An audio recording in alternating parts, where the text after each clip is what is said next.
오순절 날이 이미 이르매 그들이 다 같이 한 곳에 모였더니 호련히 하늘로부터 급하고 강한 바람 같은 소리가 있어 그들이 앉은 온 집에 가득하며 마치 불의 혀처럼 갈라지는 것들이 그들에게 보여 각 사람 위에 하나씩 임하여 있더니 그들이 다 성령의 충만함을 받고 성령이 말하게 하심을 따라 다른 언어들로 말하기를 시작하니라.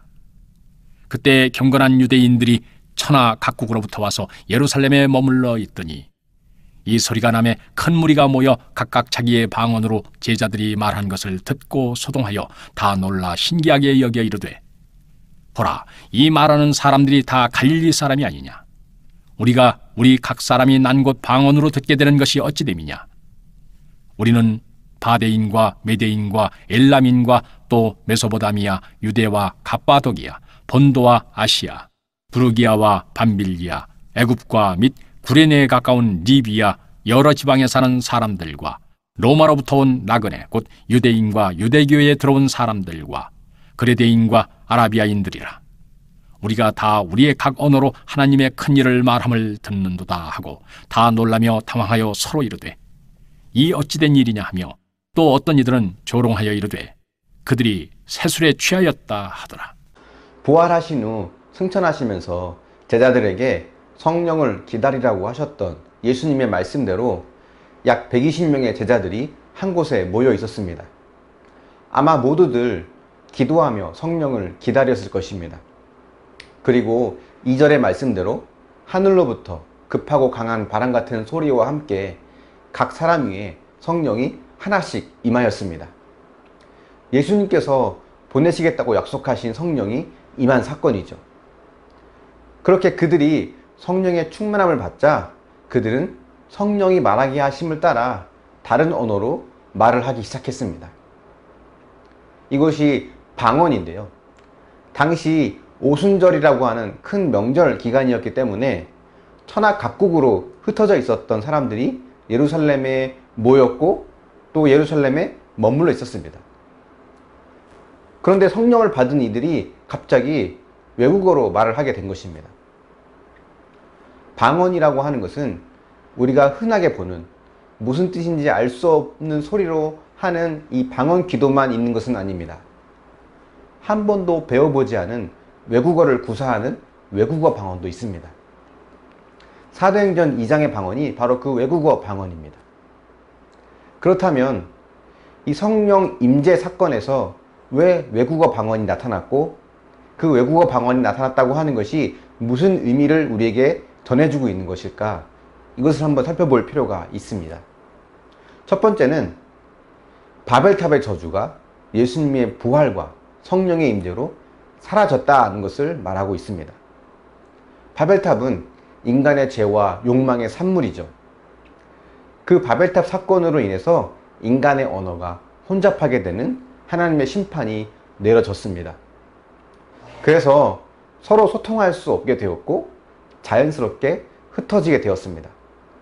그런데 성령의 오심으로 그 심판이 사라지게 되었죠. 언어가 서로 통하게 된 것입니다. 그래서 온 나라와 민족이 하나가 되어 하나님을 예배하고 섬길 수 있게 되었다는 것을 보여주고 있는 것입니다. 두 번째 의미는 이 언어의 문제가 당시 복음 전파의 가장 큰 장벽이었는데 그 장벽을 뛰어넘게 되었다는 것입니다. 즉 복음이 유대인을 넘어서 모든 민족과 열방에게로 흘러갈 수 있게 되었다는 것을 말하고 있는 거죠. 방언은 이런 목적을 위해서 하나님께서 주신 겁니다. 그래서 성령 충만의 증거가 방언이다 라고 말하는 것은 옳지 않은 표현입니다. 방언은 하나님께서 하시고자 하는 목적을 위한 수단일 뿐이에요. 성령 충만의 증거는 바로 소통하는 것, 그리고 하나 되는 것, 그것을 이루고자 하는 삶입니다. 성령 충만한 사람은 방언을 잘하는 사람이 아니라 나와 다른 이웃에게 손을 내밀며 소통하는 사람이죠. 서로 다름을 인정하고 하나 되고자 애쓰는 사람입니다. 언어가 달라서 하나가 될 수 없었던 그들이 이 방언을 통해서 서로 하나가 될 수 있었던 것처럼 성령 충만은 우리에게 서로 다름을 인정하고 하나 될 수 있도록 묶어준다고 하는 것을 우리는 기억해야 됩니다. 그래서 성령이 충만하면 단절된 관계가 회복됩니다.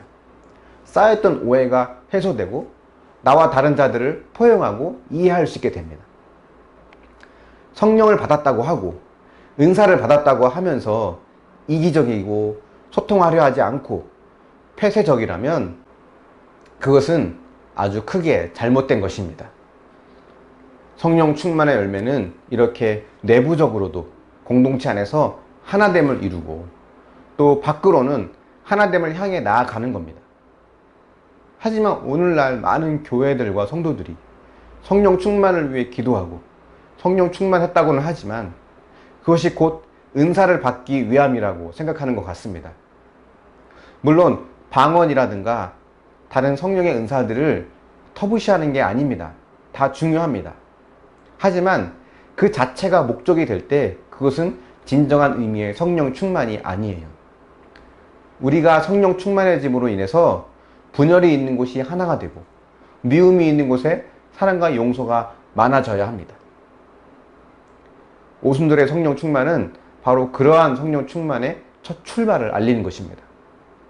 우리가 그런 참된 의미의 성령 충만을 이루면서 하나님 보시기에 아름다운 또 성령 충만한 믿음의 사람이 될 수 있기를 축원합니다. 묵상해 보십시오. 성령 충만하고자 하는 이유는 무엇입니까? 은사를 받고 방언을 하고 기도를 하려고 하는 이유는 무엇입니까? 성령 충만했다고 하지만 여전히 나밖에 모르거나 자기 중심적인 생각에서 벗어나지 못하고 있다면 그 성령 충만은 잘못된 것임을 인정할 수 있습니까? 기도하겠습니다. 사랑의 하나님, 사도행전 2장에 나와 있는 오순절에 임한 성령의 충만이 오늘 우리에게도 임하기를 원합니다. 각 사람이 또 방언을 말하고 또 여러 은사가 임하고 또 복음이 전파되어진 것처럼 하나님, 그러한 성령 충만의 열매가 우리 가운데 있기를 원합니다. 하지만 주님, 그것이 우리의 목적이 되지 않고 더 큰 하나님의 뜻과 계획을 이루기 위한 수단이 되어지길 원합니다.